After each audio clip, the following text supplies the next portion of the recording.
இந்த சபையில் வீற்றிருக்கும் எல்லோருக்கும் எங்களுடைய அன்பின் வாழ்த்துக்களை தெரிவித்துக் கொள்கிறோம்.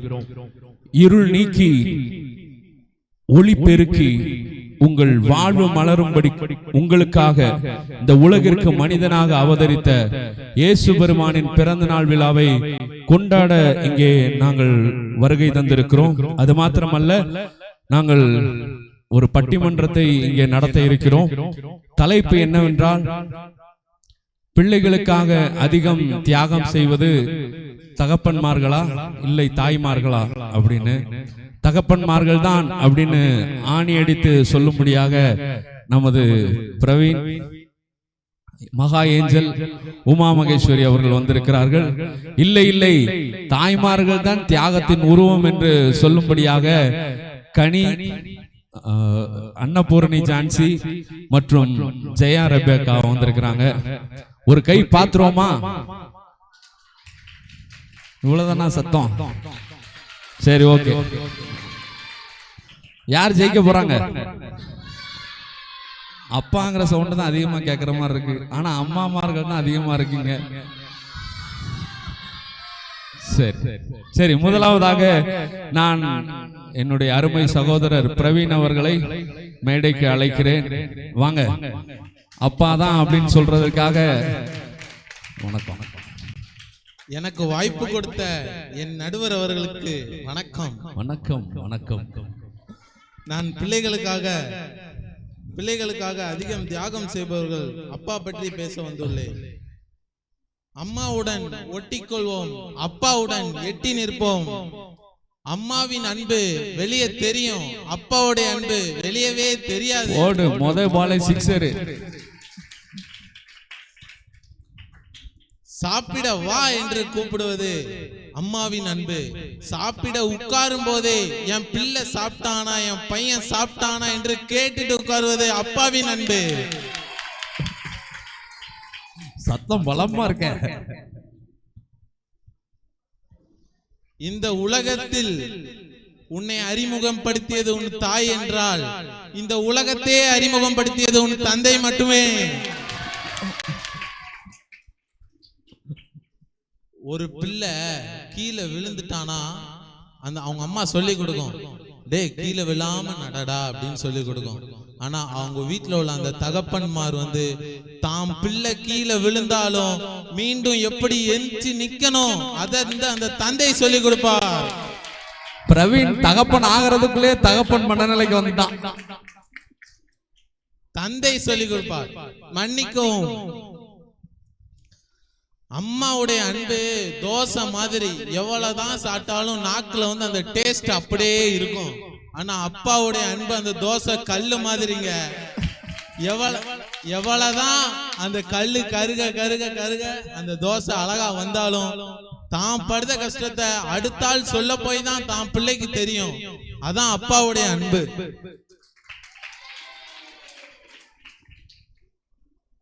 இந்த உலகத்துல நம்ம எதை வேணாலும் சாதிக்கலாம், ரொம்ப ஈஸி. ஆனா தான் தகப்பன் சொல்லுவான், இந்த உலகத்துல நீ எது வேணாலும் சாதிக்கலாம், நான் உன்னுடன் இருக்கிறேன், நீ எது வேணாலும் செய் என்று நம்முடன் உறவோ ஒற்றுமையோ நம்முடன் நம் தகப்பன் ஒன்னாவே இருப்பார். அதையும் சொல்லி கூறுகிறேன்.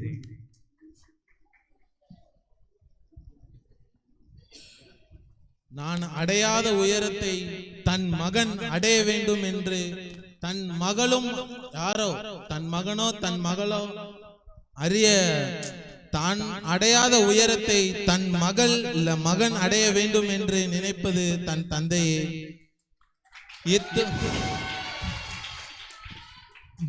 எனக்கு வாய்ப்பு கொடுத்த நடுவர்களுக்கு நன்றி. இத்துடன் இதை முடித்துக் கொள்கிறேன். என் தகப்பன் பத்தி பேச வந்துள்ளேன். வெற்றிகரமாக வெற்றி கிடைக்க வேண்டும் என்று டீம் கலகலத்து போயிட்டாங்க. நான் வந்து அமருங்கள். சரி, 4 பாயிண்ட் கொடுத்தாலும் நச்சுன்னு நம்ம பிரவீன் கொடுத்துருக்காரு. எதிர் டீம்ல இருந்து ஜெயா ரெபேக்காவை அழைக்கிறேன். அவங்க என்ன சொல்ல போறாங்க நம்ம பார்க்கலாம். கரங்கள் தட்டு. இவ்வளவுதானா? உங்களுக்காக தான் பேச வராங்க, தாய்மார்களுக்காக.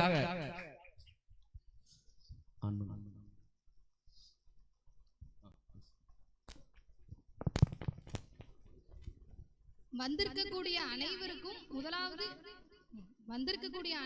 முதலாவது என் வணக்கத்தை கூறிக்கொள்கிறேன். எதிர்த்தரப்பு என்னுடைய தலைப்பு என்னன்னா, பிள்ளைகளுக்காக தியாகம் யார் செய்கிறா? அம்மா தான் செய்கிறாங்க அப்படின்னு நான் பேச வந்திருக்கேன். எதிர்த்தரப்புல தம்பி வந்து சொன்னாப்ல, அம்மா வந்து சாப்பாடு எல்லாம் எடுத்துட்டு கொண்டு வருவாங்க, அப்பா வந்து வந்து நீ சாப்பிட்டியாப்பா அப்படின்னு கேட்பாங்க. அந்த உணவு செய்யறதே அம்மா தானுங்க. உங்களுக்கு பார்த்து ருசிச்சு காலையில எழுந்திரிச்சு சமைச்சு உப்பு இருக்கா உரப்பு இருக்கா எல்லாத்தையும் பார்த்து செய்யறது அம்மா தானுங்க. அப்பான்னு எப்படி சொல்ல முடியும்? அதான் நான் சொல்றேன், அம்மா தான் எல்லாத்துக்குமே தியாகம் செய்கிறா. குழந்தைகளுக்கு மட்டும் இல்ல, குடும்பத்துக்கே தியாகம் செய்கிறது அம்மா தான் நான் சொல்ல வரேங்க. அப்போ வந்து நம்ம எல்லாரும் சொல்லுவோம், அப்ப அப்பா வந்து ஒண்ணுமே செய்யலையா அப்படிங்கிற நம்ம ஒரு வாதமா இருக்கும். அப்பா வந்து செய்யறாங்க, பணம் சம்பாதித்து கொடுக்கறாங்க. ஆனா அந்த பணத்தை வச்சு பிள்ளைங்களுக்கு அன்போடையும் பாசத்தோடையும் நேசத்தோடையும் ஒவ்வொரு விஷயத்தையும் பார்த்து பார்த்து செய்யறது யாருங்க? அம்மா தான். நடுவர் அவர்களே, ஒரு பிச்சைக்காரன் கூட ஒரு உதாரணம் சொல்றேன். ஒரு பிச்சைக்காரன் கூட தெரியுது எப்படி கேட்பான் தர்மம்? அம்மா. எங்கேயாவது அப்பான்னு கேள்விப்பட்டிருக்கீங்களா? இல்ல. அம்மான்னு சொன்னாதான் அந்த ₹1 கூட கிடைக்கும் அவனுக்கு கூட தெரிஞ்சிருக்கு. தலைப்பு பிச்சைக்காரங்களுக்கா பிள்ளைகளுக்கா? இல்ல நடுவர் அவர்களே, உங்களுக்கு உதாரணம் சொன்னாதானே எல்லாத்துக்கும் புரியும். அதற்கு சரி, நான் ஒரு இதை நான் சொல்றேன். எண்கள் இல்லாமல் கூட கணிதம் இருக்கலாம். எப்படி? எண்கள் இல்லாமல் கூட கணிதம் இருக்கலாம், ஆனால் பெண்கள் இல்லாமல் குடும்பத்துல யாருமே இல்லை. என்ன எதுகை முனை? எண்கள் பெண்கள் பிச்சுட்டாங்க. சரி, இன்னொரு விஷயத்த சொல்றேன். ஒரு பேராசிரியர் சொல்லக்கூடாத ஒரு டிப்ஸ கூட நம்ம அம்மா வந்து ஒவ்வொருத்தங்களுக்கும் பிள்ளைங்களுக்கு வந்து சொல்லி கொடுக்குறாங்களாம். ஒரு பேராசிரியர் சொல்லி கொடுக்காத விஷயத்த கூட சொல்லி கொடுக்குறாங்களாம். என்னன்னா, இப்போ நம்ம சாப்பிடுவோம், அந்த சாப்பாட்டுல வந்து பிள்ளைங்களுக்கு சொல்லி கொடுக்குறாங்க அம்மா, உன் சாப்பாட்டுல என்ன ஆயில் அதிகமா இருந்துச்சுன்னா உன்னுடைய ஆயுசு வந்து கம்மியாகும் சொல்றது அம்மா தானுங்க. ஆயுள் புலவர பேசாம நாடகத்துக்கு இவங்கள போட்டுக்கலாமே. சரி, கடவுள் எல்லா இடத்துலயும் இருக்க முடியாதுன்னு சொல்லிதான் தாய்ங்கிற ஒவ்வொருத்தங்களையும் அங்கங்க படைச்சு வச்சிருக்கானா அப்படின்னு நான் சொல்றேன். ஏன்னா தாய்க்கு நிகரானவள் எவளும் இல்ல, அது கடவுளுக்கு ஒப்பிட்டு நான் சொல்ல வரேன் உங்களுக்கு. சரிங்க, ஒரு இறுதியா நான் ஒரு உதாரணத்தோட நான் உங்களுக்கு முடிக்கிறேன். ஒரு சின்ன பையன் இருந்தானா, ஒரு சின்ன பையன் இருக்கிறான். அந்த பையன் வந்து ஸ்கூலுக்கு போறான். ஸ்கூலுக்கு போகவும் அவன் வந்து ஸ்கூல் படிக்கிற பையன். ஸ்கூலுக்கு போறான். போயிட்டு வந்து அவங்க ஸ்கூல்ல வந்து ஒரு லெட்டர் கொடுத்து விடுறாங்க. அந்த லெட்டரை வந்து உங்க அம்மாட்ட கொடு அப்படின்னு சொல்லி, உடனே அந்த பையனும் சரி சொல்லியிருக்காங்க அப்படின்னு சொல்லிட்டு அம்மாட்ட வந்து கொடுக்குறான். அந்த லெட்டரை வந்து அவங்க அம்மா படிக்கிறாங்க. படிச்ச உடனே அவங்களுக்கு வந்து ரொம்ப கவலை ஆயிடுறாங்க. உடனே அந்த பையனு கேட்குறான், அம்மா என்னாச்சு அப்படின்னோடனே, இல்லப்பா நீ வந்து ஸ்கூல் போவேணா, உங்க ஸ்கூல்ல இருந்து லெட்டர்ல வந்து இப்படிதான் எழுதியிருக்கு, நீ வந்து போக வேணாம் அப்படின்னு சொல்லி. அப்போ நீ போக வேணாம் அப்படின்னு சொன்னோன்னா அந்த பையனும் சரிம்மா அப்படின்னு சொல்லிடுறான். உடனே என்ன பண்றான் அப்படின்னா, அவங்க அம்மாவே எல்லாமே அவங்களே கற்றுக்கொண்டு அவங்க பிள்ளைக்கு வந்து சொல்லி கொடுக்குறாங்க. அந்த பையனும் பெரியவனா ஆயிடுறான். பெரிய லெட்டர்ல என்ன எழுதிருச்சு அத நான் சொல்றேன் நடுவர் அவர்களை, பொறுமையா சஸ்பென்ஸ் ரொம்ப இருக்கு. சரி, அந்த பையன் வந்து பெரியவனா ஆயிடுறான். அந்த பெரியவனா ஆனவன ஒரு புத்தகம் வந்து அவனுக்கு தேவைப்படுது. உடனே அதை தேடிட்டு இருக்கவும் அந்த லெட்டர் வந்து அவன் கையில கிடைக்குது. சின்ன பிள்ளையில கிடைச்ச லெட்டர் வந்து அந்த புக்ல இருந்தது. அப்போ வந்து அவங்க அம்மா இறந்து போன சூழ்நிலை. அப்ப என்ன ஆகுது, அந்த லெட்டரை படிக்கவும் அந்த வளர்ந்த பையனுக்கு வந்து கண்ணீர் வருது. ஏன் அப்படின்னா, அந்த லெட்டர்ல என்ன எழுதியிருக்கான், உங்க பையன் வந்து ஒரு முட்டாள் பையன், உங்க பையனுக்குலாம் எங்க ஸ்கூல்ல சொல்லி கொடுக்க முடியாது, நல்லா இருப்பீங்க, உங்க பையனை ஸ்கூலுக்கு அனுப்பாதீங்கன்னு அந்த லெட்டர்ல போட்டிருந்துச்சான். அப்போ இத பார்த்த உடனே அப்போ வந்து அம்மா நம்மள்ட்ட அப்படி சொல்லலையே அப்படின்னு அந்த பையன் வந்து யோசிக்கிறான். அந்த லெட்டர் பார்த்தோன்னா அவனுக்கு ஒரு மாதிரி இருக்கு. இது வந்து இப்போ நம்ம ஒளிலாம் இங்க பாக்குறோம்ல, அங்க ஒளி இருக்கு, நான் பிரைட்டா தெரியுறோம்னா இந்த எதிரணியில எல்லாருமே பிரைட்டா தெரியுறாங்கன்னா அந்த லைட் தான் காரணம். இந்த லைட்டை கண்டுபிடிச்ச தாமஸ் ஆல்வா எடிசனை பத்தி தான் நான் உங்கள்கிட்ட பேசிட்டு இருக்கேன். ஓகேங்களா? அவங்க அந்த தாமஸ் ஆல்வா எடிசன் இவ்வளவு பெரிய ஒரு மனுஷனா வர்றதுக்கு காரணம் யாரு? அவங்க அம்மா அன்னைக்கு அந்த தியாகத்தை செய்யலைன்னா அந்த பையன் இவ்வளவு பெரிய பையனா வந்திருக்க முடியுமா? இதுதான் நான் வைக்கிற கேள்வி. சரி, சூப்பர். அந்த நடுவர் அவர்களே நீங்க கேட்டீங்கல்ல சஸ்பென்ஸ்னு, தாமஸ் ஆல்வா எடிசனை பத்தி தான் நான் ஓ, சொல்லிட்டேன். தாமஸ் ஆல்வா எடிசனா? அவங்க கதையை நீங்க பாத்தீங்க அப்படின்னா உங்களுக்கு தெரியும். அவங்க அம்மா வந்து எவ்வளவு அறிவுபூர்வமா சொல்லி கொடுத்திருந்தாங்க அப்படின்னா, அவன் வந்து இவ்வளவு பெரிய ஆளா நம்ம புத்தகத்துல படிக்கிற அளவுக்கு அவன் பெரிய ஆளா வந்திருப்பான் அப்படின்னு. இறுதியா நான் சொல்றேன் நடுவர் அவர்களே, இப்ப ஏத்தாலும் உட்கார்ந்துருக்காங்க அணியினர். அவங்க வந்து ஸ்கூல் படிக்கிற டேஸ்லலாம் ஸ்கூல் படிச்சுட்டு வந்திருப்பாங்க. வந்த உடனே அம்மாட்ட என்ன கேட்பாங்க? காஃபி கேட்பாங்க, டீ கேட்பாங்க. எல்லாமே செஞ்சு கொடுக்கறது யாரு? அப்பாட்டையே போய் கேட்பாங்க? கேட்கல, அம்மாட்ட தான். அப்போ அம்மாட்ட தானே போய் கேட்போம் எல்லாரும். அப்போ ஏன் நம்ம அம்மாட்ட போய் கேட்கிறோம்? அவங்க தான் நமக்கு செய்வாங்க அப்படிங்கிறனால. இதை தான் நாங்க சொல்றேன், தியாகம் செய்கிறது வந்து அம்மா தான் அப்படின்னு நிறைவு கருத்தை முடிச்சுக்கிறேன். சூப்பர் சூப்பர் சூப்பர், நல்லபடியா பேசினாங்க, எல்லாமே பிடிச்சிருந்துச்சு. ஆனா இந்த 2 பேர் கலரா இருக்காங்கிறதுக்காண்டி இந்த லைட்னால இவங்க வெளிச்சமா இருக்காங்கன்னு சொன்னாங்க பாத்தீங்களா, அதை மட்டும் என்னால ஏத்துக்கவே முடியல.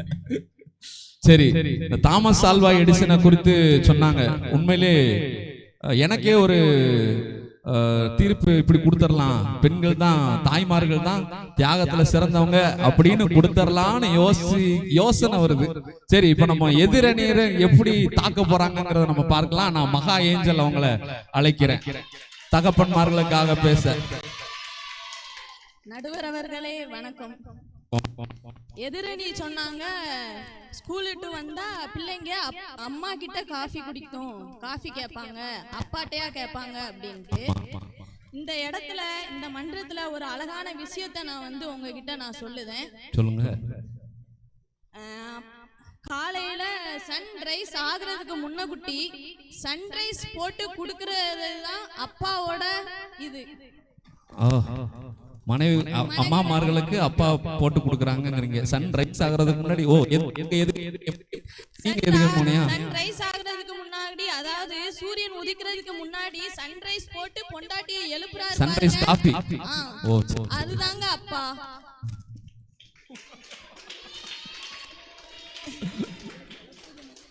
நடுவர் அவர்களே, என் அப்பா எப்படிப்பட்டவர்கள் தெரியுமா? என் காலத்து அப்பா அம்மார்கள்லாம் எப்படிப்பட்டவங்க தெரியுமா? நிறைய விட்டு கொடுத்திருக்காங்க. என்னன்னு தெரியுமா உங்களுக்கு? என்ன பணம் அப்படிலாம் இல்ல. வெட்கம், மானம், சூடு, சொரணை, ரோசம், இதை எல்லாத்தையுமே அவங்க விட்டு கொடுத்து தியாகம் பண்ணிருக்காங்க நடுவர் அவர்களே. இப்படி பப்ளிக் தாய் என்பவங்க வந்து பிரசவ அறையில வந்து கற்ப வேதனை வந்து படுறாங்க. அது நான் ஒரு வந்து அம்மாவா இருந்து இதை நான் ஒத்துக்கிடுதேன்.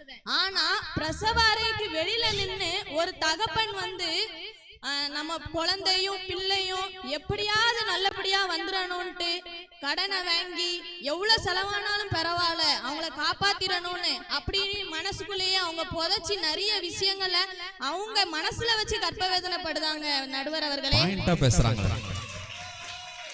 சும்மா 10 மாசம் பெத்துட்டேன்னு 10,000 தடவை சொல்லி சொல்லி குத்தி காமிக்கிறவங்க தான் இந்த அம்மாக்கள். அப்பா அம்மார்கள் வந்து லைஃப் ஃபுல்லா அவங்க சுமந்துட்டு இருக்காங்க. அதை யார்ட்டையுமே சொல்லி காமிக்கிறதும் கிடையாது. வெளியில கொஞ்சம் ஒரு தடவை கூட அவங்க சொல்லி காமிச்சு குத்தி காமிட்டது கிடையாது. எனவே தீர்ப்பு எங்க அப்பா தான் நல்ல தியாகம் செஞ்சாங்க என்று தீர்ப்பு வழங்குமாறு உங்களுடைய தாழ்மையுடன் கேட்டுக்கொள்கிறேன். இந்த கருத்துக்களை எனக்கு எழுதி தந்த நடுவர் ஐயாக்கு மிக்க என்னம்மா இப்படி பிட்ட போட்டு போற நங்கூரமா.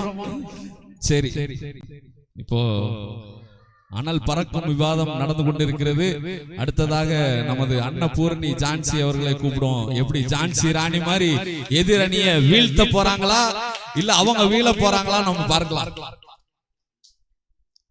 இங்கு கூடி வந்திருக்கும் சபையார் அனைவருக்கும் எனக்கு வாய்ப்பு கொடுத்த நடுவர் அவர்களுக்கும் நன்றி தெரிவித்து என் உரையாடலை தொடங்குகிறேன். அப்பாக்கள் தான் அதிகமா தியாகம் செஞ்சாங்கன்னு எதிரணியினர் பேசி கொண்டிருக்கிறாங்க. ஆனா பிள்ளைகளுக்காக அதிகமா தியாகம் செய்யறவங்க அம்மாக்கள் தான் பேச நான் வந்திருக்கிறேன் நடுவர் அவர்களே. அப்படி என்ன தியாகம் செஞ்சாங்க அம்மாக்கள் அப்படின்னு சொல்லி நீங்க எல்லாம் கேட்கலாம். அதுக்குத்தான் 3 முத்தான கருத்துக்களை நான் உங்களுக்கு முன்பாக எடுத்து வந்திருக்கிறேன். முதலாவது, தாய்மார்கள் தன்னையே தியாகம் செய்கிறார்கள். எதிரணியினர் சொன்னாங்க, பேச விடுங்கப்பா. எதிரணியினர் சொன்னாங்க 10 மாசம் சுமந்தத 10,000 தடவை சொல்லி காட்டுறாங்க அப்படின்னு. அந்த பிள்ளைய பெற்றெடுக்கிற அந்த பிரசவ காலங்கிறது எவ்வளவு வேதனையான காலம்னு தெரிஞ்சும் அதை சந்தோஷமா தாய்மார்கள் ஏற்றுக்கொள்ளுகிறாங்க இல்லையா? அத 10,000 தடவை சொல்லி காட்டுறதுல என்ன தப்பு இருக்கு நடுவர்? தப்பில்ல. அந்த பிரசவ காலத்துல அவங்க மனதளவிலையும் உடல் அளவிலையும் எவ்வளவு வேதனைய சவால்களை சந்திக்கிறாங்கன்னு அவங்களுக்கு தெரியுமா நடுவரவர்களே? இன்னொரு விஷயம் உங்களுக்கு சொல்றேன். இந்த பிரசவ காலத்துல டெலிவரி டைம்ல எத்தனையோ தாய்மார்கள் இறந்து போயிருக்கிறாங்க. அதெல்லாம் தெரிஞ்சும் அதை இன்பமா ஏற்றுக்கொள்ளுகிறவர்கள் தான் தாய்மார்கள் நடுவரவர்களே. அடுத்ததாக அவர்கள் தங்களுடைய விருப்பங்களை தியாகம் செய்கிறாங்க நடுவரவர்களே. என்னன்னு நீங்க கேட்கலாம். என்னன்னா, ஒரு பெண்ணு தாயாகிறதுக்கு முன்னாடி வரைக்கும் அவளுக்குள்ள ஏற்படுகிற விருப்பங்கள் எல்லாமே அவளுக்கானதா இருக்கும். எனக்கு இந்த ட்ரெஸ் வாங்கணும், எனக்கு இந்த சாப்பாடு சாப்பிடணும், எனக்கு இந்த நகை எடுக்கணும், அந்த மாதிரி எல்லா விருப்பங்களும் அவளுக்கானதா இருக்கும். ஆனா அவ எப்போ தாய்மை அடைகிறாளோ அப்பொழுதே அவளுடைய விருப்பங்கள், அவளுக்குள்ள தோன்றுகிற விருப்பங்கள் எல்லாமே பிள்ளைகளுடையதா மாறுகிறது. இப்போ ஒரு பிடிச்ச சாப்பாடு இருந்தாலும் அவளால உடனே எடுத்து சாப்பிட முடியாது. என் பிள்ளைக்கு வேணும், இந்த சாப்பாட்டை என் பிள்ளைக்கு தான் கொடுக்கணும்ன்ற விருப்பம் தான் அவளுக்குள்ள முதல்ல உண்டாகும். அதுக்கப்புறமா அவ வாலிப வயசுல நிறைய நகைய போட்டு அழகு பார்த்திருக்கலாம். ஆனா ஒரு பெண் பிள்ளை பிறந்துருச்சுன்னா இந்த நகையெல்லாம் என் பிள்ளைக்கு அப்படின்னு சொல்லி எடுத்து வைப்பான். ஒரு ஆண் பிள்ளை இருந்துச்சுன்னா இந்த நகைய வித்தாவது நான் படிக்க வைக்கணும் அப்படின்னு சொல்லி என் பிள்ளைய நல்லபடியா படிக்க வைக்கணும்னு எத்தனையோ தாய்மார்கள் நகைய விக்கிற அளவுக்கு இருக்கிறாங்க. இப்படி எவ்வளவாய் தியாகம் செய்கிறார்கள் நடுவர் அவர்களே.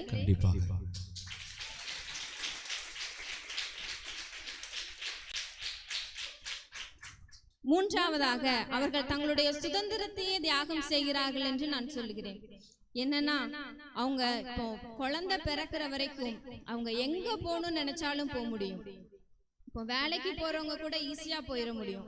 ஆனா குழந்தை பிறந்த நாள்ல இருந்தே அவங்களால எந்த இடத்துக்கும் போக முடியாது. அவங்க இன்னும் பிள்ளைங்க பிறந்து வளர்ந்து ஸ்கூலுக்குலாம் போக ஆரம்பிச்சிட்டாங்கன்னா, ஸ்கூல் பிள்ளைங்க படிக்கணும், எக்ஸாம் இருக்கு அப்படின்னு சொல்லிட்டு அவங்களால அவங்க அம்மா வீட்டுக்கு கூட போக முடியாத நிலைமையில இங்க நிறைய தாய்மார்கள் இருக்கிறாங்க நடுவர் அவர்களே.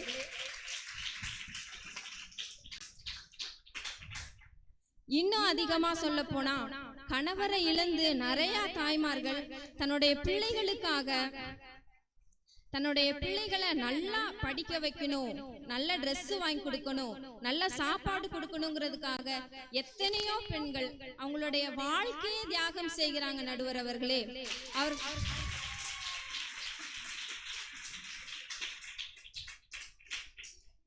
அவங்க ஒரு வீட்டு வேலைக்கு போய் பாத்திரம் கழுவி தன்னுடைய பிள்ளைய நல்லா பாத்துக்கணும்னு நினைக்கிறாங்க. அத கூட அவங்க இன்பமா எடுத்து செய்யறாங்க நடுவர் அவர்களே. இப்படிப்பட்ட தியாகம் செய்கிற அம்மாக்களை நீங்க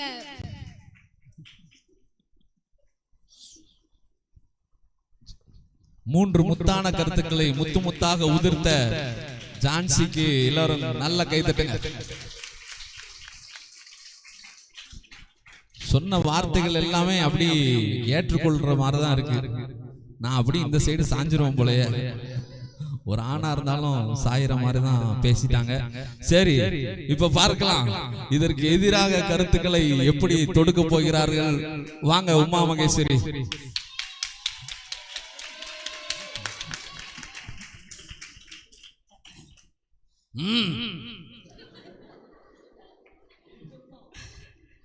மதிப்பிற்குரிய நடுவர் அவர்களே, மதிப்பிற்குரிய நடுவர் அவர்களுக்கும் எதிரணியில் அமர்ந்திருக்கும் சகோதர சகோதரிகளுக்கும், அப்பாக்கள் சார்பாக பேச வந்திருக்கும் சகோதர சகோதரிகளுக்கும் மற்றும் சபையில் கூடி வந்திருக்கும் அனைவருக்கும் என்னுடைய மனமார்ந்த வணக்கங்களை தெரிவித்துக் கொள்கிறேன். எதிரணியில் பேச வந்திருந்தாங்க ஜான்சி அன்னபூர்ணி. அவங்க அவங்க சொன்னாங்க இந்த மாதிரி நகையெல்லாம் வந்து போட முடியாது, போட்டிருந்தாலும் நாங்கள் வந்து பிள்ளைங்களோட படிப்புக்காக அதை நாங்கள் அடகு வச்சு அந்த பிள்ளைங்களுக்காக நாங்கள் அதை தியாகம் பண்ணுவோம், நகையை போடாமல் இருப்போம், அந்த மாதிரிலாம் சொன்னாங்க. அந்த நகையை வாங்கி கொடுத்தது யாருங்க? அதே அப்பா தானங்க வாங்கி கொடுத்தாங்க எங்களுக்கு. இதான் நான் யோசிக்கலையே, பாயிண்ட் பலமா இருக்க.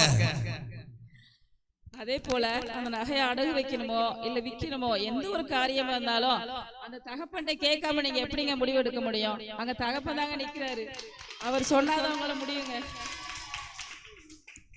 அடுத்ததா ஒரு உதாரணத்தை சொல்றேன்.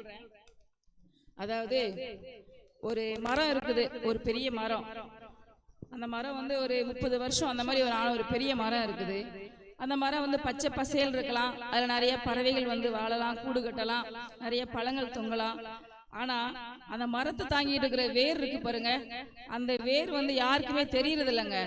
அந்த வெளியே இருக்கிற அந்த மரம் பசேல் இருக்குல்ல, அது தாயோட அன்பு போல அது வெளியே தெரியுது. ஆனா அந்த வேரானது என்ன பண்ணுதுன்னா, எங்கடா தண்ணி இருக்குது, எங்க சத்துக்கள் இருக்குன்னு தேடி போய் உறிஞ்சி உறிஞ்சி அந்த மரத்துக்காக பசைகள் இருக்கிறதுக்காக அது வந்து அதோட தியாகம் பண்ணுதுங்க. அதே போலதான் தகப்பனோட அன்பு வந்து தியாகம் வந்து ரொம்ப ஒரு முக்கியமான ஒரு காரணமா இருக்குது. அதே போல எத்தனையோ தகப்பன்மார்கள் இன்னைக்கும் வந்து சாக்கடை அழுறாங்க, அவங்களால வந்து அந்த வேலையை செய்யவே முடியாது. நம்ம லேடிஸே இருக்கட்டும், நம்ம டாய்லெட்டை கழுவுறதுக்கு நம்ம அருவருப்படுவோம், அசிங்கப்படுவோம். ஆனா அந்த தகப்பன்மார்கள் பிள்ளைங்களுக்காக குடும்பத்துக்காக என்ன பண்றாங்க, அதையெல்லாம் பொறுத்துக்கிட்டு சகிச்சுக்கிட்டு அந்த சாக்கடை அழுறது, டாய்லெட் கிளீன் பண்றது, இந்த மாதிரி வேலைகளுக்கெல்லாம் போய் குடும்பங்களுக்காக தியாகம் பண்றாங்க. இது மட்டும் இல்ல, இன்னும் ஃபாரின்ல எல்லாம் நிறைய பேர் போய் இருக்கிறாங்களே, அங்க ஃபாரின்ல என்ன பண்றாங்கன்னு நினைச்சிட்டு இருக்கீங்க? நிறைய பேர் இந்த டாய்லெட் கிளீன் பண்ற வேலையை தாங்க பார்த்துட்டு இருக்காங்க. அதுக்காக என்ன பண்றாங்க, அவங்க வாழ்க்கையை அவங்க தியாகம் பண்ணிக்கிட்டு இருக்காங்க.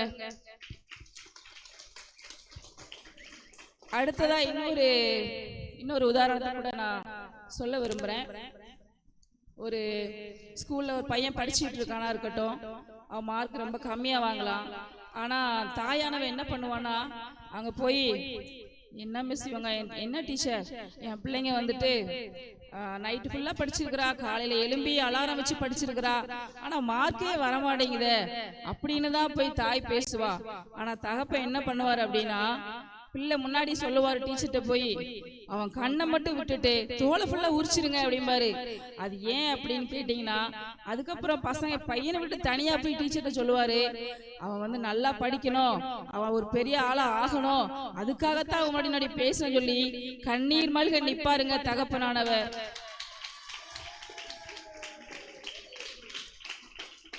மாதா பிதா குரு தெய்வம்னு சொல்லப்பட்டிருக்கு. மாதா வந்து அன்பை கொடுக்கறவங்க, குரு வந்து கண்டிப்பானவங்க. ஆனா அந்த ரெண்டையும் சேர்த்து மொத்த உருவமா அந்த பிதாவை தாங்க பாக்குறோம்.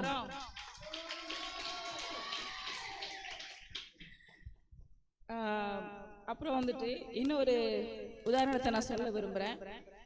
ஒரு கப்பல் இருக்குதுன்னு வச்சுக்கோங்களேன், இந்த கப்பலோட வேலை என்ன, இக்கரையில இருந்து அக்கறைக்கு வந்து அவங்க சரக்குகளையோ பிரயாணிகளையோ கொண்டு சேர்ப்பது.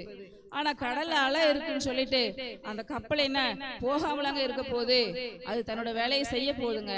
அதே போலதான் தகப்பன் என்னதான் கஷ்டப்பட்டாலும் அவருடைய வேலைகளை செஞ்சு அந்த குடும்பத்தை காப்பாத்துறதுக்காக அதிகமா போராடிட்டு இருக்காங்க. இன்னொரு முக்கியமான விஷயத்தை நான் இதுல வந்து பதிவிடுறதுக்காக விரும்புறேன் நடுவர் அவர்களே. என்னுடைய கணவர் எடுத்துக்கொண்டீங்கன்னா, அவங்க இரவு 11 மணி 12 மணியில தான் வீட்டுக்கே வருவாங்க. ஆனாலும் அந்த நேரத்திலையுமே பிள்ளைங்க விழிச்சிருந்தாங்க அப்படின்னா அவங்கள கூப்பிட்டு உட்கார வச்சு அவங்களுக்கு ஒரு 4 வாய் உருண்டை வாயில ஊட்டி கொடுத்தாதாங்க அவருக்கு திருப்தியா இருக்கும். இதுல வந்து என்ன தெரியுதுன்னா, பிள்ளைங்க மேல வச்சிருக்கிற அன்பு தெரியுது. அவங்களோட தூக்கத்தை வந்த உடனே 12 மணிக்கு வரும் பொழுது எப்படா சாப்பிட்டு எப்படா படுக்கலான்னு தான் வருவாங்க. ஆனாலும் கூட அவங்களுடைய தூக்கத்தை தியாகம் பண்றாங்க, அவங்களோட பசியை தியாகம் பண்றாங்க. அதனால தகப்பனே வந்து பிள்ளைங்களுக்காக அதிகமா தியாகம் செய்யறாங்கன்னு சொல்லி என்னுடைய உரையை முடித்துக் கொள்கிறேன். நன்றி, வணக்கம். 4 வார்த்தை பேசினாலும் நச்சு நச்சு நச்சுன்னு பேசிட்டாங்க. எதிரணியினர் மரம் எக்ஸாம்பிளுக்கே கலகலத்து போயிட்டாங்க. இப்போ கனி என்ன பண்ண போறாங்க? மரத்துல மாங்கனி ஆக போதா இல்ல பலாக்கனி ஆக போதான்னு பார்ப்போம்.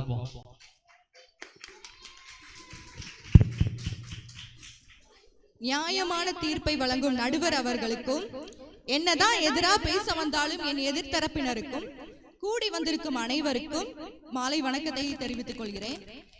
பிள்ளைங்களுக்காக தியாகம் செய்வது மட்டுமல்லாமல் அந்த தியாகத்துக்கே உயிர் கொடுத்தவங்க தாங்க அம்மா. கைத்தட்டு லேட்டா வருது. ஒரு தகப்பனுடைய தியாகம் பிள்ளை வளர்ந்ததுக்கு அப்புறம் ஆரம்பிக்கிறதுனா, ஒரு தாயோட தியாகம் பிள்ளை கருவுல உருவான நாள் முதலாய் அவ பிள்ளைங்களுக்காக அவ்வளவு தியாகம் செய்யறாங்க. என்ன பண்றாங்க? அது வரைக்கும் டேப்லெட் இன்ஜெக்ஷன் எதுவுமே எடுத்துக்க மாட்டாங்க. அது சைடு எஃபெக்ட்னு தெரிஞ்சும் அது தான் பிள்ளை நல்லா இருக்கணும் அப்படிங்கிறதுக்காக ஏகப்பட்ட டேப்லெட் மெடிசன் ஏகப்பட்டதை எடுக்கிறாங்க. அதுவும்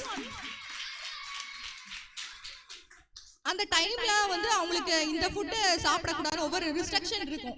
அப்ப எல்லாரும் என்ன சொல்லுவாங்க, இந்த அவங்களுக்கு பிடிக்கும் இந்த ஃபுட்டு சாப்பிடணும், இந்த சாப்பாடு சாப்பிடணும்னு ஆசை இருக்கும். ஆனா பிள்ளைக்காக சரி வேண்டாம், எல்லாரும் நினைச்சாங்க பிள்ளைக்கு இதை கொடுக்க கூடாது, பிள்ளைக்கு வம்பா போயிரும், நீ சாப்பிடாத, இதை சாப்பிடாத. அந்த பிள்ளை தனக்கு பிடிச்ச ஒரு உணவையே சரி நம்ம பிள்ளைக்காக அப்படிங்கறத அவங்க தியாகம் செய்யறாங்க. தியாகம்னா இதாங்க. சில ஃபுட் அவங்களுக்கு பிடிக்காம இருக்கும். ஆனா எல்லாரும் என்ன சொல்லுவாங்க, ஆனா இத பிள்ளைக்காக நீ என்ன பண்ணணும், கண்டிப்பா நீ சாப்பிட்டாகணும், சரி நம்ம பிள்ளைக்காக தானே அப்படின்னு சொல்லி அந்த தாய்மார்கள் என்ன பண்ணுவாங்க, அதை வந்து ஏத்துப்பாங்க. கடைசியில அந்த 10 மாதங்களை கடந்து அந்த டெலிவரி டைம்ல மரணத்தின் விளிம்பிற்கு சென்று அந்த பிள்ளைய மீட் எடுக்கிறாங்க. அது ஒரு சாதாரண விஷயம் இல்ல. இந்த மாதிரி தியாகத்தை யாருங்க செய்ய முடியும்?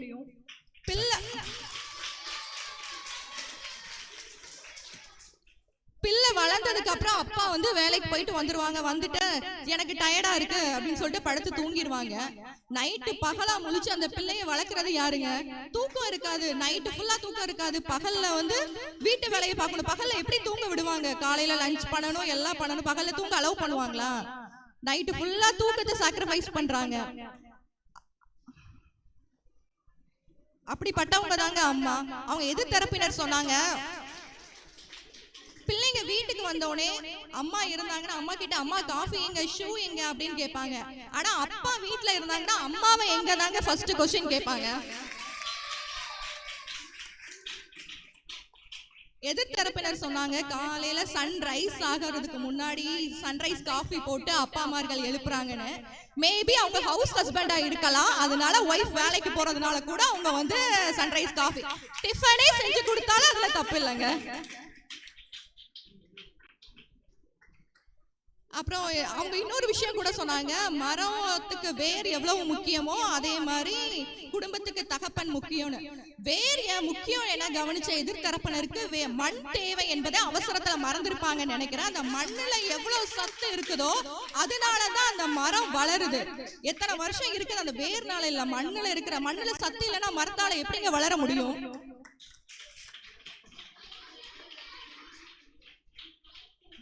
அப்புறம் அவங்க இன்னொரு விஷயம் கூட சொன்னாங்க, மாதா பிதா குரு தெய்வம்னு சொல்லி சொன்னாங்க. மாதா வந்து அன்பானவர், குரு வந்து கண்டிப்பானவர், ரெண்டையும் பேலன்ஸ் பண்ணி கொண்டு போறது அப்பா தான் அப்படின்னு சொன்னாங்க.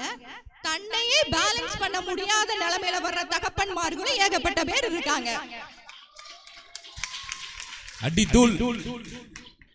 அப்படி இருக்கிறவங்க மத்தியில அந்த கணவனையும் பேலன்ஸ் பண்ணி ஒட்டுமொத்த குடும்பத்தையும் பேலன்ஸ் பண்ணி யாருக்கிட்டையும் ₹1 பேலன்ஸ் வாங்காம குடும்பத்தை பேலன்ஸ் பண்றவங்க தாங்க தாய்மார்கள்.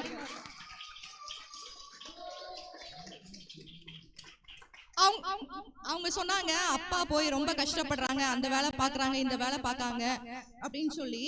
அதுக்கப்புறம் ஃபாரின்ல போய் கூட கஷ்டப்படுறாங்கன்னு சொன்னாங்க. ஃபாரின்ல யார நம்பிக்கை விட்டுட்டு போறாங்க பிள்ளைய?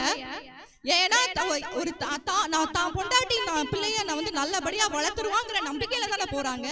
அங்க இருந்து போய் பணத்தை அனுப்புனா பிள்ளை ஆட்டோமேட்டிக்கா வளர்ந்துருமா?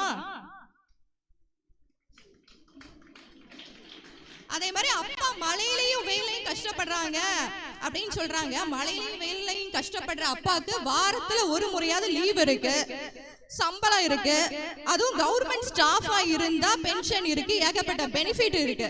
ஆனா 24 மணி நேரமும் வீட்டுக்காகவும் பிள்ளைங்களுக்காகவும் உழைக்கிற தாய்மார்களுக்கு வாரத்துல ஒரு முறையாவது விடுமுறை இருக்கா? ஓய்வு ஊதியம் இருக்கா, சம்பளம் இருக்கா, எதை எதிர்பார்த்துங்க அவங்க செய்யறாங்க? தான் பிள்ளைங்க, தான் குடும்பம் எதையுமே எதிர்பார்க்காம செய்யறது தாங்க தியாகம். எதையும் நம்பி அவங்க எதிர்பார்க்கல. அதே மாதிரி ஒரு தகப்பன் கிட்ட வந்து ஒரு அமௌண்ட்டை கொடுத்து இதை ஒரு 5000 ரூபாய் செலவு பண்ணீங்க அப்படின்னா 5 நிமிஷத்துல செலவு பண்ணிட்டு வந்துருவாரு. அதே இது ஒரு அந்த அமௌண்ட்டை நீங்க ஒரு தாய் கிட்ட கொடுத்து பாருங்க, அதுல 50 செலவையும் பண்ணி அதுலயும் மிச்சம் எடுத்து வச்சிருப்பாங்கங்க தான் பிள்ளைங்களுக்காக. அவங்க சொன்னாங்க 1000 வாட்டி வந்து பிறந்ததை சொல்லி காமிக்கிறாங்க கருவுல சுமந்ததுன்னு. ஒரு நாள் வெளியில வெயிட் பண்ற அப்பாக்கே அவ்வளவு டென்ஷன் இருக்கும் போது 10 மாசம் சுமந்தவங்க சொல்லி காமிக்கிறதுல என்னங்க தப்பு இருக்கு?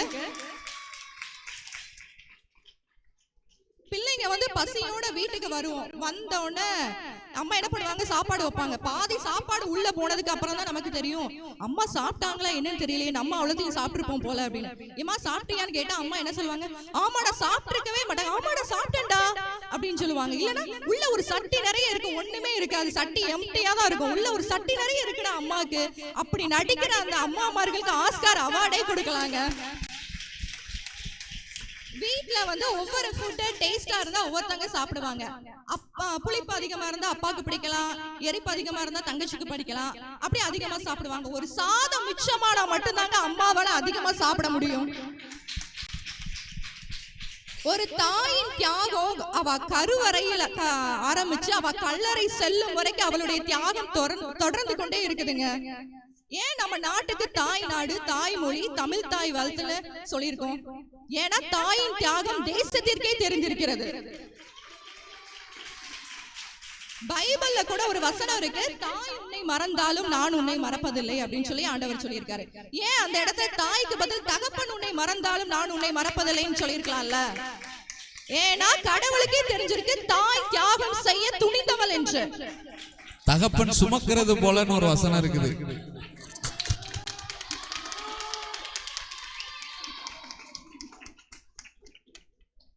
அதே மாதிரி தாய்மார்கள் வந்து வேலைக்கு போற தாய்மார்கள் உண்டு. யாருக்காக வேலைக்கு போறாங்க? அவங்களுக்காகவா? தான் பிள்ளைங்க நல்லா இருக்கணும், தான் பிள்ளைங்க ஃபியூச்சர் நல்லா இருக்கும். வேலைக்கு போயிட்டு எந்த தகப்பனாவது போன் பண்ணி பிள்ளைக்கு என்னடா டியூஷன் போனியா, சாப்பிட்டியான்னு எந்த தகப்பனாவது போன் பண்ணி கேட்டிருக்காங்களா? ஆனா தாய்மார்கள் அப்படி இல்லைங்க. 4 மணி அவங்களுக்கு வாட்ச்ல டைம் ஆகுதோ தெரியல, அவங்களுக்கு 4 மணி பிள்ளைக்கு வீட்டுக்கு வந்துரும் சொல்லிட்டு அவங்களுக்கு முதல்ல தெரிஞ்சிடும். பிள்ளைங்களுக்கு போன் பண்ணி என்னடா வீட்டுக்கு வந்துட்டியா, டியூஷன் போனியா, கிளாஸ்ல காஃபி இருக்கு, அதுல ஸ்நாக்ஸ் இருக்கு, எடுத்து சாப்பிடு அப்படி சொல்லி 24 மணி நேரமும் பிள்ளைங்களை நினைச்சுக்க எங்க இருந்தாலும் பிள்ளைங்கள் நினைப்போட தாங்க தாய்மார்கள் இருக்காங்க. மறுக்க முடியாத உண்மை. அதே மாதிரி ஒர்க் ஃப்ரம் ஹோம் பாக்காங்க, வீட்ல இருந்து வேலை பாக்குறாங்க. வீட்ல இருந்து வேலை பாக்குறதுனா அவ்வளவு ஈஸி இல்ல. வீட்ல சமையலையும் பண்ணிட்டு அங்க பிள்ளையும் பார்க்கணும், பிள்ளையும் அங்க தொட்டில ஆடிட்டு இருப்பாங்க, இங்க லேப்டாப்லயும் ஒர்க் பண்ணிட்டு இருக்காங்க. அவங்களுக்கு நகை பண்றதுக்கா, அவங்களுக்கு தேவையான திங்ஸ் வாங்குறதுக்கா, தான் பிள்ளை ஃபியூச்சர் நல்லா இருக்கணும் அப்படிங்கிறதுக்காக தான் அவங்க ஒவ்வொரு கஷ்டத்தையும் அவங்க பட்டுட்டு இருக்காங்க.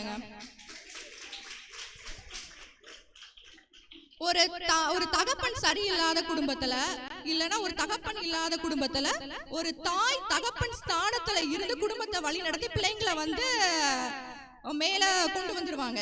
ஒரு தகப்பன் ஸ்தானத்துல தாய் நின்று எல்லாத்தையும் செஞ்சிருவாங்க. ஆனா தாயின் ஸ்தானத்தை யாராலும் நிரப்ப முடியாது என்பது மறுக்க முடியாத உண்மை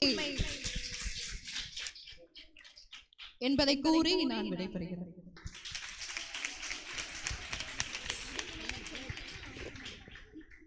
$10,000 வாழ வெடிச்ச மாதிரி இருக்கு. என்ன சொல்றதுன்னு எனக்கு தெரியல. இருந்தாலும் நடுவராய் இருக்கிறதுனால நடுநிலைமையாக இருக்க வேண்டும். அவங்க சொன்னது போல தாய் உன்னை மறந்தாலும் நான் உன்னை மறப்பதில்லைன்னு வேதவசனம் இருக்கிறது. தகப்பனுக்கும் தாய்க்கும் ஈக்குவலா தான் வேதவசனம் எல்லா விஷயத்திலுமே சொல்லுறது. நான் ஒரு சின்ன கதையை உங்களுக்கு சொல்லி இந்த தீர்ப்பை நான் வழங்கலாம் என்று இருக்கிறேன். ஒரு தூரத்துல ரோட்ல ஒரு தண்ணி தெரியுது. ஒரு மான் கூட்டம் நடந்து வந்துட்டு இருக்கு. அந்த மான் கூட்டத்துல ஒரு அப்பா மான், ஒரு அம்மா மான், ஒரு குட்டி, அவங்களோட குட்டி மான், இந்த 3 பேரும் போறாங்க. ரொம்ப தாகமா இருக்கு. அங்க ஒரு குட்டையில தண்ணி இருக்குது. சரி, அந்த இடத்துல போய் தண்ணி குடிக்கலாம்னு சொல்லி அந்த 3 மானும் போகுது. இந்த 3 மானும் போனா பக்கத்துல பார்த்தா தண்ணி கம்மியா தான் இருக்கு. ஐயோ தண்ணி கம்மியா இருக்கு, சரி 3 பேரும் ஷேர் பண்ணி குடிச்சுக்கலாம்னு சொல்லி அப்பா மானு அம்மா மான்ட்டையும் குட்டி மான்ட்டையும் சொல்லிட்டாங்க. சொல்லி இப்ப 3 பேரும் குடிக்கிறாங்க. குடிச்சுட்டே இருக்காங்க. தண்ணி கொஞ்சம் கொஞ்சமா தான் கம்மியாயிட்டு இருக்கு. அப்போ குட்டிமானுக்கு ஒரு சந்தேகம், இந்த அமுத சுரபின்னு சொல்லுவாங்களே, அது மாதிரி ஒருவேளை இது ஊத்து தண்ணியா இருக்குமோ, ஊத்து தண்ணி வந்துட்டே இருக்க, தண்ணி குறையவே இல்லை அப்படின்னு சொல்லி குட்டிமான் நினைச்சான். அதுக்கப்புறம் தான் அந்த குட்டிமானுக்கு தெரிஞ்சுச்சான், தன்னோட தாகத்தை தீர்க்கிறதுக்காக அப்பா மானும் தண்ணி குடிக்கிற மாதிரி ஆக்ட் பண்ணுச்சு, அம்மா மானும் தண்ணி குடிக்கிற மாதிரி ஆக்ட் பண்ணுச்சுன்னு சொல்லி. சோ பிள்ளைகளுக்காக தியாகம் செய்வது அப்பா தான் அப்படின்னு சொல்ல முடியாது, அம்மா தான் அப்படின்னு சொல்ல முடியாது. அப்பா ஒரு வகையில தியாகம் செய்கிறார்கள் என்றால் அம்மா ஒரு வகையில தியாகம் செய்கிறார்கள். நான் அப்பாவும் வேணும் அம்மாவும் வேணும் அப்படின்னு நான் தீர்ப்பை வழங்குகிறேன். அதற்கு முன்பாக ஒரே ஒரு வசனத்தை நான் சொல்ல விரும்புகிறேன். 1 கொரிந்தியர்ல ஒரு வசனம் இப்படியாக இருக்கிறது, கால் செய்யற வேலையை கை செய்ய முடியாது, தலை செய்யற வேலையை நம்ம வயிறு செய்ய முடியாது. அந்தந்த உறுப்புக்கு அந்தந்த வேலைகள் இருக்குது. சோ என் கால் செய்ய முடியாத வேலை, எனக்கு இந்த கை செய்ய முடிகிற வேலையை என்னால செய்ய முடியலன்னு காலு இந்த உடம்போட நான் இருக்க மாட்டேன்னு பிரிஞ்சு போகிறது இல்ல. தலை செய்யற வேலைய இந்த கையால செய்ய முடியலன்னு சொல்லி கை பிரிஞ்சு போகிறது இல்ல. இப்படி ஏதாவது ஒரு உறுப்பு இல்லாம போயிடுச்சுன்னா அந்த ஆளை ஊனமுற்றவங்கன்னு சொல்லுவாங்க. அப்போ முழு சரீரமும் ஒன்னா இருக்கணும், ஒரே மாதிரி இருக்கணும், ஒரு குறைவு இல்லாம இருக்கணும். அந்த சரீரம் தான் முழுமையான சரீரமாக இருக்கும், அதுதான் பலன் கொடுக்கிற சரீரமாக இருக்கும். அதனால தியாகம் ஒரு குடும்பம்னு எடுத்துக்கிட்டா அதுல அப்பாவும் தியாகம் செய்யணும், அம்மாவும் தியாகம் செய்யணும் என்று இந்த தீர்ப்பை கூறி இந்த பட்டிமன்றத்தை நிறைவேற்றுகிறோம். நன்றி, வணக்கம்.